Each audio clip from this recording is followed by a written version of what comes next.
మావోయిస్టులు సంచలన ప్రకటన చేశారు. ఆయుధాలు వదిలేస్తున్నామని కేంద్ర హోంమంత్రి అమిత్ షాకి లేఖ రాశారు. దానికి సంబంధించిన బ్రేకింగ్ చూస్తున్నా మావోయిస్టు పార్టీ అధికార ప్రతినిధి అభయ్ పేరుతో లెటర్ రిలీజ్ చేశారు. కాల్పులు వదిలేస్తామంటూ లేఖలో పేర్కొన్నారు. ఓ నెల పాటు యాంటీ నక్సల్స్ ఆపరేషన్ను ఆపాలని రిక్వెస్ట్ చేసినట్టు తెలుస్తోంది.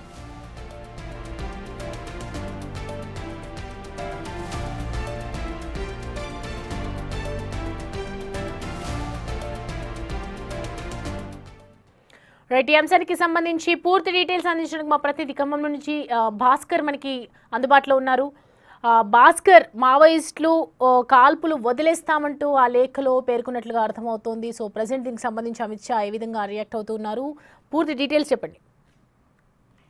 సౌమ్య, ఇప్పటికే ఛత్తీస్గఢ్ రాష్ట్రం చాలా వరకు గడిచిన ఒక 10 నెలల పైగా నుంచి కూడా మావోయిస్టులను బట్టబెడుతున్నటువంటి సైనిక సిబ్బంది వరుసగా మావోయిస్టులకు ఎదురుదెబ్బ తగులుతుంది. ఇటీవల కాలంలో చాలా వరకు కూడా మావోయిస్టులకు చెందినటువంటి అగ్ర నేతలు సైతం కూడా బుల్లెట్ల తోటాలకు నెలకొరిగిపోయే నేపథ్యం ఉంది. పచ్చని అడవులు సాక్షిగా ఒకవైపున అబూజ్మట్ అడవులు మొత్తం కూడా నక్సలైట్లకు ఒక 5 దశాబ్దాల పాటు కూడా కంచుకోటకు ఉన్న ప్రాంతంలోనూ సైనిక సిబ్బంది మొత్తం పాగా వేసింది. మొత్తానికైతే నక్సలైట్ల యొక్క అణచివేతకు మాత్రం ముమ్మరగా ప్రయత్నం కొనసాగిస్తూ ఇప్పటికే 70% వరకు కూడా విజయం సాధించిందని చెప్పుకోవచ్చు. ఒకవైపున కర్రెగుట్టలో స్వాధీనం చేసుకోవడంతో పాటు మరోవైపున బీజాపూర్, తర్వాత మరొకవైపున ఛత్తీస్గఢ్ రాష్ట్రంలో ఉన్నటువంటి బీజాపూర్తో పాటు మరికొన్ని ప్రాంతాల్లో ఉన్న జిల్లాలు మొత్తం సుక్మా జిల్లా కావచ్చు, నారాయణపూర్ కావచ్చు, తర్వాత ఇట్లా కొన్ని దంతెవాడ ఈ ప్రాంతాలు మొత్తం కూడా మావోయిస్టులు చేర నుంచి సైనిక సిబ్బంది మొత్తం కూడా వాళ్ళు స్వాధీనం తీసుకున్న నేపథ్యం అయితే ఉంది. ఇప్పటి వరకు చూసుకుంటే మాత్రం ఇటీవల కాలంలో సుజాతక్క కూడా ఒక్కసారిగా లొంగిపోయిన నేపథ్యంలోనే మావోయిస్టులు మొత్తం కూడా అందరూ అంటే వాళ్ళంతా కూడా కొద్దిగా డైలమాలో పడినట్టు తెలుస్తున్న నేపథ్యం ఉంది. ఫలితంగా చూసుకుంటే మాత్రం అభయ్ పేరు మీద తాజాగా ఒక కేంద్ర హోంశాఖ మంత్రి అమిత్ షాకు ఒక నెల రోజుల పాటు ఈ యొక్క యాంటీ నక్సల్స్ ఆపరేషన్ నిలిపేయాలంటూ లేఖలో కోరినట్టుగా తెలుస్తున్న నేపథ్యం ఉంది. మరోవైపున చూసుకుంటే మాత్రం ఒకవైపున వాస్తవంగా అసలు అభయ్ అనే వ్యక్తి గతంలో మరణించారని కూడా పలుమార్లు కూడా ఛత్తీస్గఢ్ పోలీసులు కూడా ధృవీకరించారు. ఒక మీడియా సమావేశం సాక్షిగా చెప్పిన సందర్భాలు కూడా కోపంలో ఉన్నాయి. మరి కానీ ఇప్పుడు మరలా అభయ్ పేరు మీదనే లేఖ విడుదల కావడంపై సంచలనం రేకెత్తిస్తుందని చెప్పుకోవచ్చు.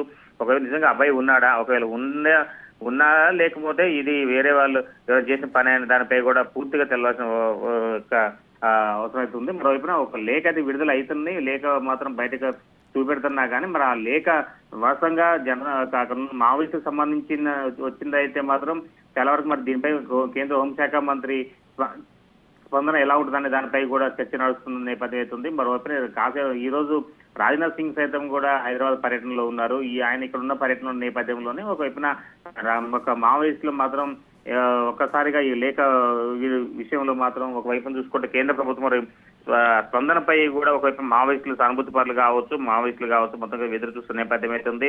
అయితే దీనికి సంబంధించి ఒకవైపు నెల రోజుల పాటు కాల్పులకు విరమణ లేకపోతే నెల రోజుల పాటు యాంటీ నక్సల్స్ ఆపరేషన్ నిలిపివేయాలంటే కేంద్రాన్ని కోరుతున్నారా అనేది కూడా క్లియర్ తెలవాల్సిన అవసరం అయితే ఉంది. మరోవైపున ఈ యొక్క ఘటన ఆపరేషన్ కాగారులో ఇప్పటి వరకు మావోయిస్టులకు వరుసగా ఎదురు దెబ్బలు తగిలి సుమారు కొన్ని వందల మంది పైగా కూడా అంతా నేలకొరిగిపోయే నేపథ్యం అయితే ఉంది. ఒకవైపున పచ్చని అడుగులు సాక్షిగా చంపుడు పందెం అయితే బుల్లెట్ల తోటాలకు ఒక్కసారిగా అంత కలకలం రేకిస్తుంది. పచ్చని అడవుల సాక్షిగా నెత్తురులు ఏర్లేపారిన సమయంలో ఇప్పుడు తాజాగా ఇప్పటికి ఉన్నటువంటి అగ్రనేతలు మొత్తం కూడా నేలకొరిగిపోతారు. ఇటీవల కాలంలో తెలంగాణ రాష్ట్రానికి మావోయిస్టులకు ఒక కార్యదర్శి కూడా ఎన్నుకోవడం కూడా జరిగింది. మరోవైపున చూసుకుంటే మాత్రం ఇటీవల కాలం మరోవైపున ఛత్తీస్గఢ్, ఒరిస్సా బార్డర్ లో కూడా అక్కడ తెలంగాణ ప్రాంతానికి చెందిన మరో నేత కూడా ఇటీవల కాలంలో ఇద్దరు ముఖ్య నేతలు కూడా చనిపోవడం, అంటే ఒరిస్సా రాష్ట్రానికి చెందినటువంటి కార్యదర్శి కూడా చనిపోవడం కూడా జరిగింది. వరుసగా దెబ్బ మీద దెబ్బ తగులుతున్న తరుణంలో ఈ మావోయిస్టుల పేరు మీద అభయ్ పేరు మీద ఒక లేఖ విడుదల కావడం, అదే విధంగా కాల్పులు విరమణ చేయాలంటూ కూడా ఒకవైపున పోలీసులు అంటే కేంద్ర హోంశాఖ మంత్రి లేఖ రాయడంపై కూడా ఒకవైపున మావోయిస్టుల కంచుకోటకు బీటలు వారిందని చెప్పుకోవచ్చు. ఫలితంగా చూసుకుంటే మాత్రం ఇప్పటికైనా ఒక కేంద్ర ప్రభుత్వం స్పందించి శాంతియుత చర్చలకు ముందడుగు వేస్తుందా, లేకపోతే తాము చెప్పిన విధంగా 2026 మార్చి నాటికల్లా నక్సలైట్లు అంతమొందించే విధంగానే అడుగులు వేస్తామంటూ ముందుకెళ్తుంది అనేది కూడా సర్వత్రా చూడాల్సిన పరిస్థితి అయితే ఉంది. Right Bhaskar, thanks for the updates.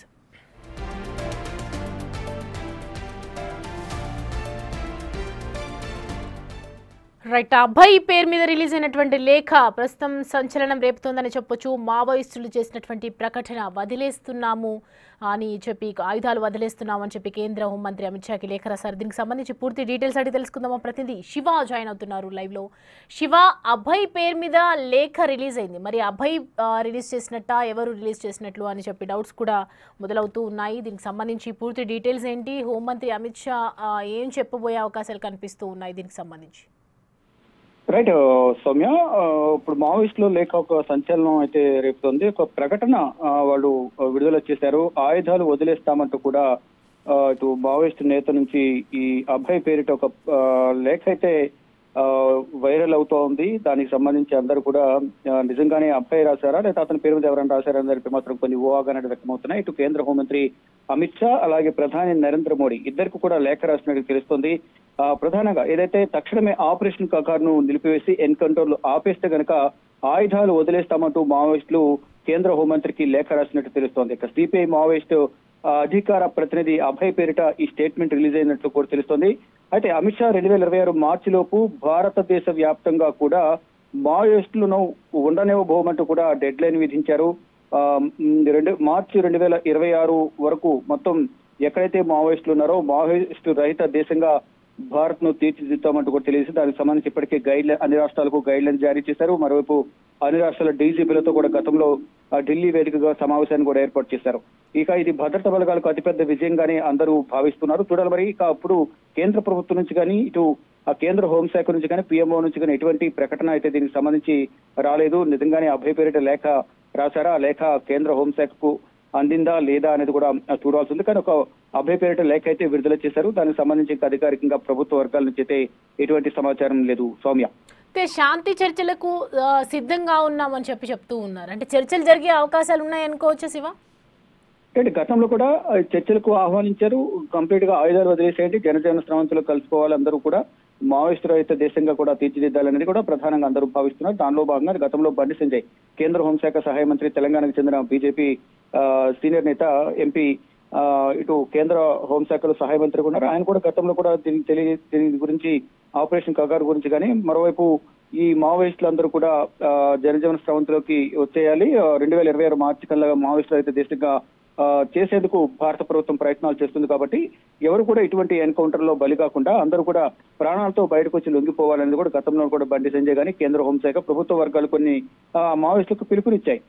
వారు కూడా చర్చలకు మేము కూడా వస్తామంటూనే కొన్ని చోట్ల మావోయిస్టులు ప్రభుత్వాల మీద, ఇటు ప్రభుత్వ అధికారుల మీద, బలగాల మీద, భద్రతా బలగాల మీద దాడులు చేస్తూ ఉన్నారు. ఛత్తీస్గఢ్ కానీ, ఒడిశా, ఇతర పలు ప్రాంతాల్లో మావోయిస్టు ప్రభావిత ఛత్తీస్గఢ్ ప్రాంతాల్లో మావోయిస్టులు దాడులు చేస్తూనే ఉన్నారు. ఇటు ప్రతిగా ఇటు భద్రతా బలగాలు, పోలీసులు కూడా వారిపై ప్రతిగా దాడులు చేస్తూ ఉన్నారు. ఈ నేపథ్యంలోనే ఇప్పుడు ఈ ఆపరేషన్ కగారు మరోవైపు దేశవ్యాప్తంగా నక్సలైట్లందరినీ కూడా ఏరివేయాలని కూడా కేంద్ర ప్రభుత్వం భావిస్తుంది. దానిలో భాగంగా ఎక్కడెక్కడ సెర్చ్ ఆపరేషన్ కూంబింగ్ నిర్వహిస్తూ కనిపించిన వారిని కనిపించినట్లుగా కూడా ఎన్కౌంటర్ చేసేస్తున్నారు. దీనిలో భాగంగా వారందరూ కూడా ఆందోళన వ్యక్తం చేస్తూ మావోయిస్టులు అందరూ కూడా లొంగిపోతారు, మీరు కనుక ఈ ఆపరేషన్ ఆపేస్తే కనుక ఆయుధాలన్నీ కూడా వదిలేస్తాము, మావోయిస్టులు అందరూ కూడా లొంగిపోయి నార్మల్ గా జనజీవన స్రవంతులు కలుస్తారంటూ కూడా వారు ఒక లేఖ రాసిన నేపథ్యంలో మరి కేంద్ర ప్రభుత్వం దీనికి సంబంధించి ఏ విధంగా స్పందిస్తుంది, అందులోనూ కేంద్ర హోంశాఖ సహాయ మంత్రి కూడా బండి సంజయ్ ఏ విధంగా స్పందిస్తారని కూడా చూడాల్సింది. కానీ అభయ్ పేరిట ఈ లెటర్ అనేది కూడా ప్రజెంట్ వైరల్ అవుతా ఉంది. దీనికి సంబంధించి నిజంగానే మావోయిస్టుల నుంచి లేఖ వచ్చిందా లేకపోతే ఎవరైనా లేఖను రిలీజ్ చేశారని కూడా చూడాల్సి ఉంది. మరి కేంద్ర హోంమంత్రి ప్రధాని నరేంద్ర మోడీ కూడా లేఖను రాసిన నేపథ్యంలో ఇటు కేంద్ర ప్రభుత్వ వర్గాలు కూడా ఈ లేఖ పైన స్పందించాల్సిన అవసరం ఉంది. మరోవైపు కేంద్ర ప్రభుత్వంలో సహాయ మంత్రిగా ఉన్న బండి సంజయ్ కూడా దీనిపై ఏ విధంగా స్పందిస్తారని కూడా చూడాల్సి ఉంది. Right Shiva, thanks for the updates.